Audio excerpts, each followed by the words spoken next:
Baiklah, di sini kami dari kelompok podcast Tepuk Manggis 6 ingin memperkenalkan diri. Saya Erika Hutajulu dengan NIM 2403135698. Di sini saya berperan sebagai host.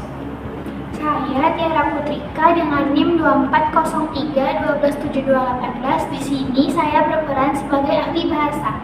Halo semuanya, perkenalkan saya Nur Zakia dengan NIM 2403111697. Di sini saya berperan sebagai penulis. Halo, perkenalkan aku Kusno Khotimah dengan NIM 2403110295 dan di sini aku berperan sebagai mahasiswa. Selamat menonton. Halo semuanya, selamat datang di podcast Bahasa dan Budaya. Dengan saya Erika membawa topik kata-kata ganda bersama teman-teman saya yang hebat. Ada ahli bahasa Tiara, penulis Kia, dan seorang mahasiswa Kusnul. Halo semuanya. Oke, tanpa berlama-lama lagi, menurut teman-teman semua nih, kata-kata ganda itu apa sih? Nah, kata-kata ganda itu adalah kata-kata yang memiliki lebih dari satu makna. Contohnya tuh kayak bisa. Nah, bisa ini berarti mampu melakukan sesuatu. Nah, bisa ini juga berarti racun, sama sepertinya pada hewan yang berbisa.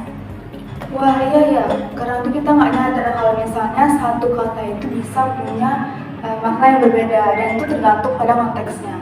Betul, justru disitulah keindahan bahasa. Satu kata banyak makna, tetapi tergantung bagaimana cara kita menggunakannya. Oke, agar suasananya tidak terlalu tegang nih, Kia boleh kasih game gitu dong.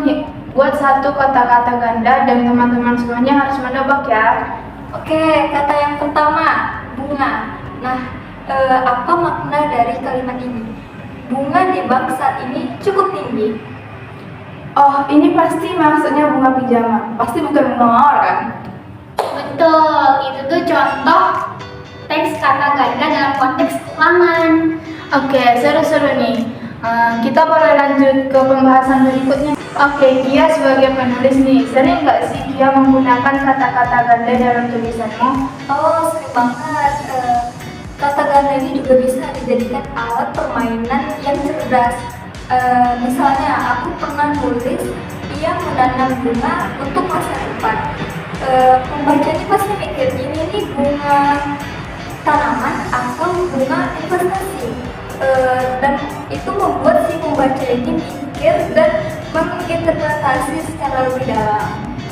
Wah, jadi bisa membangun lapisan dalam cerita ya. Iya. Dan itu juga memperkaya gaya bahasa, tapi memang kita harus pandai mengatur konteksnya supaya pembaca itu nggak bingung.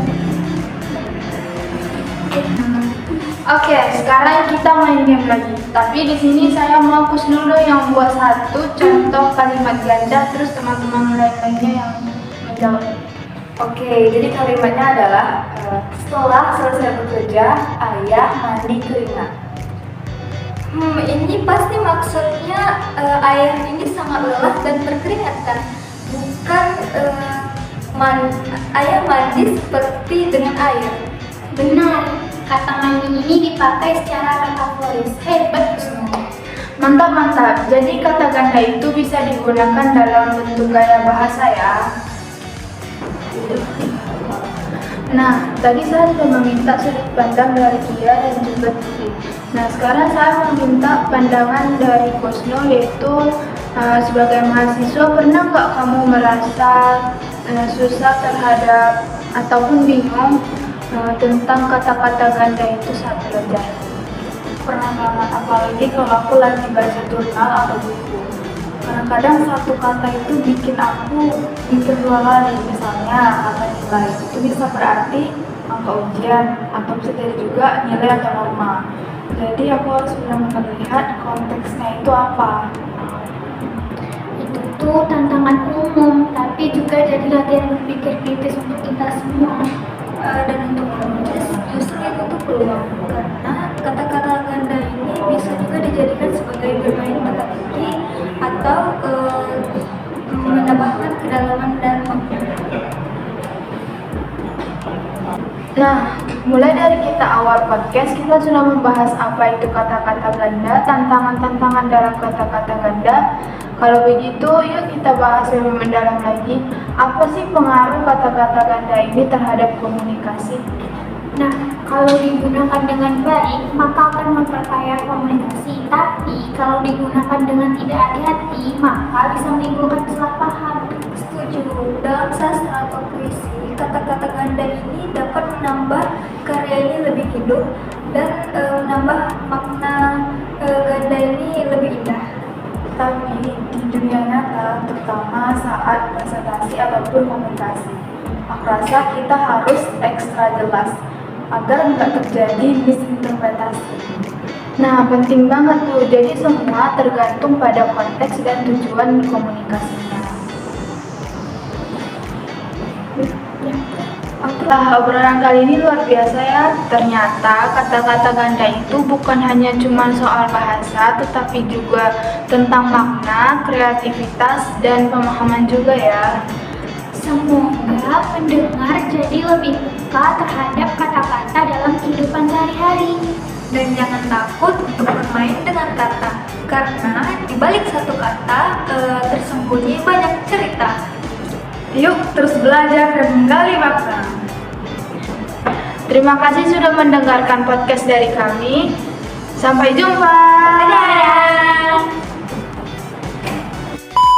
Kelompok podcast tepuk mana? Terima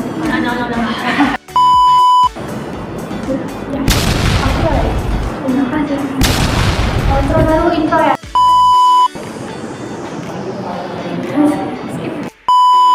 Banyak.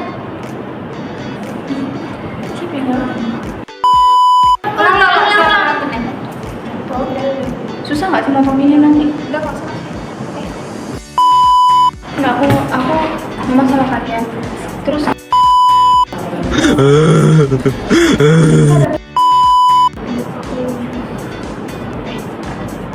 terima kasih sudah mendengarkan podcast kami. Itu dipotong aja nggak sih? Ulang-ulang aja.